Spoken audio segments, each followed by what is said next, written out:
Diagram दूं कि जहां एक अरेंजमेंट ऐसे है,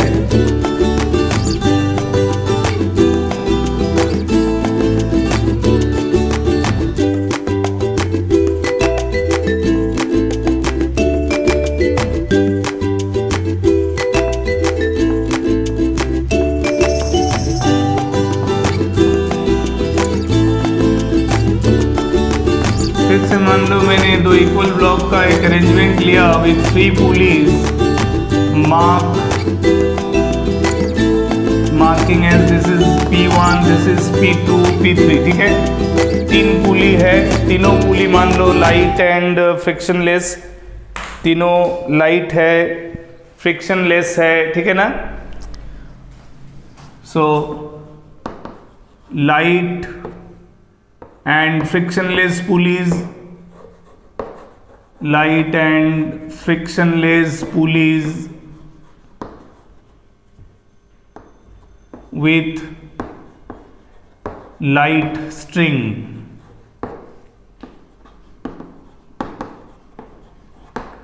Find acceleration of block A and acceleration of block B. ये दोनों ब्लॉक का एक्सेलरेशन वैल्यू क्या होगा वो हमको निकालना है। यहाँ दोनों ब्लॉक में एक्सेलरेशन वैल्यू क्या होगा सो वो हमको निकालना है, ठीक है। तो लाइक द प्रीवियस अरेंजमेंट, मैंने डायग्राम को अभी तक रखा, मिटाया नहीं, उसलिए समझने के लिए कि P1 यहाँ भी फिक्स था तो यहाँ भी P1 फिक्स होगा, लेकिन P2 और P3 शायद मूव करेगा तो उसको मूवेबल कह सकते हैं। तो मैंने इम्पोर्टेंट कॉन्सेप्ट बताया कि चाहे एक अरेंजमेंट में कोई पुली अनमूव्ड पोजीशन पे रहे या एज पर अरेंजमेंट उसमें मोबिलिटी हो, मूवमेंट दिखे, जब तक वो बाय नेचर लाइट पुली है विथ स्मूथ सरफेस, तब तक उसमें state of forces in FBD must be balancing in nature, है ना, यानी कि बैलेंसिंग फोर्स लगना चाहिए। और मैंने लिखा है कि लाइट एंड फ्रिक्शनलेस पुलिस, तीनों पुली जो है लाइट है, फ्रिक्शनलेस है, तो तीनों में क्या होना चाहिए, बोलो तीनों में क्या होना चाहिए, बैलेंसिंग फोर्स। और साथ ही साथ ये डायग्राम को बहुत ध्यान से देखोगे तो क्या दिखेगा, A से स्ट्रिंग चलना शुरू हुआ, P2 से पार होते हुए, P3 से पार होते हुए, देन P1 से पार होते हुए वापस P2 में जाके बंधा हुआ है। तो यानी कि एक पूरा सिंगल स्ट्रिंग, ये पूरा एक ही सिंगल स्ट्रिंग। तो हम जानते हैं कि जब लाइट पुली लाइट स्ट्रिंग अरेंजमेंट होता है तो एक सिंगल स्ट्रिंग का tension through out in its length क्या होता है, कांस्टेंट, यानी सेम। यानी कहने का मतलब मैं यहाँ अगर इसको T समझूं तो यहाँ भी वो T होना चाहिए, इधर इधर सभी जगह T, इधर भी T, यहाँ भी चल के T, इधर भी T और फाइनली यहाँ भी T। चूँकि एक सिंगल स्ट्रिंग है, कोई भी पुली की सरफेस रफ नहीं है ना, तो स्मूथ सरफेस है, तो on either side of the pulley one string must have equal tension, तो इसीलिए उसका डिस्ट्रीब्यूशन ऑफ टेंशन फोर्स शायद ऐसा होना चाहिए। और अगर ये डिस्ट्रीब्यूशन ऑफ टेंशन फोर्स है इस अरेंजमेंट के अकॉर्डिंग, तो बहुत ध्यान से देखो तो एक डिफ़िकल्टी समझ में आ रहा है। क्या डिफ़िकल्टी है भाई, और वो डिफ़िकल्टी पुली 2 के साथ अराइज हो रहा है। एक डिफ़िकल्टी पुली 2 के साथ अराइज हो रहा है और वो कुछ ऐसा है कि पुली 2 पे एज पर द FBD डाउनवर्ड फोर्स है T प्लस T, ठीक है, और पुली 2 पे अपवर्ड फोर्स भी T है।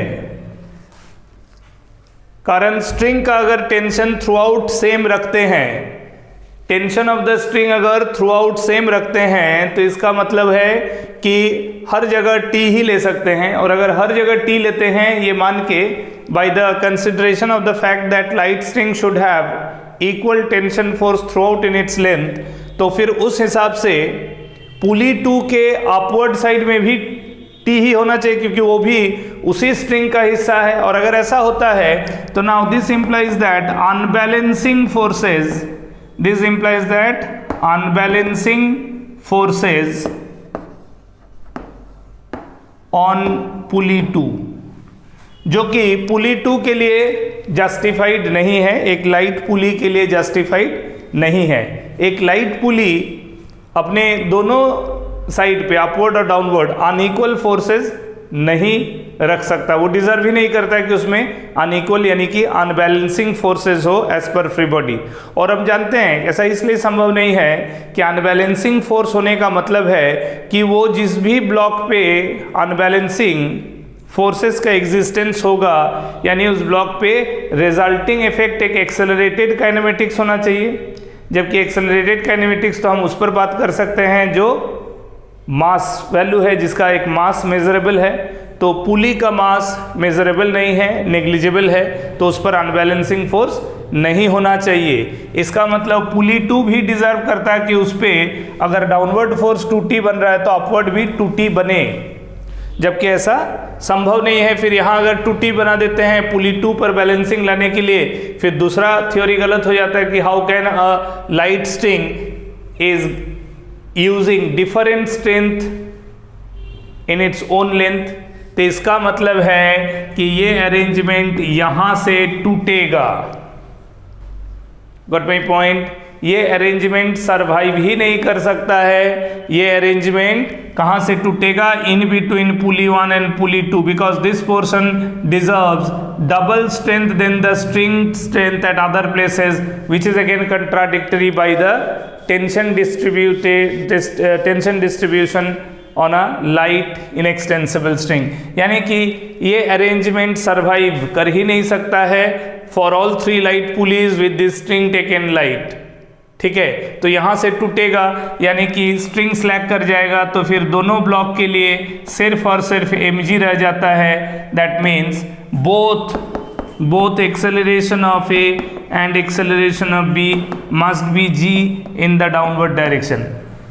अब यहाँ मैं इस पर्टिकुलर अरेंजमेंट में दोनों इक्वल मास लिया, अगर अनइक्वल मासेस भी लेते है ना, अगर अनइक्वल मासेस भी लूँ तब भी जाके ये रिजल्ट वही आना है जो इस अरेंजमेंट में आएगा, क्योंकि ये मास पर डिपेंड ही नहीं करेगा। इसमें तो अनबैलेंसिंग मतलब दोनों ब्लॉक अल्टीमेटली फ्री फॉल करेगा, तो फ्री फॉल में acceleration value is constant what ever be the mass of the block is taken. समझ में आ रहा है कि नहीं?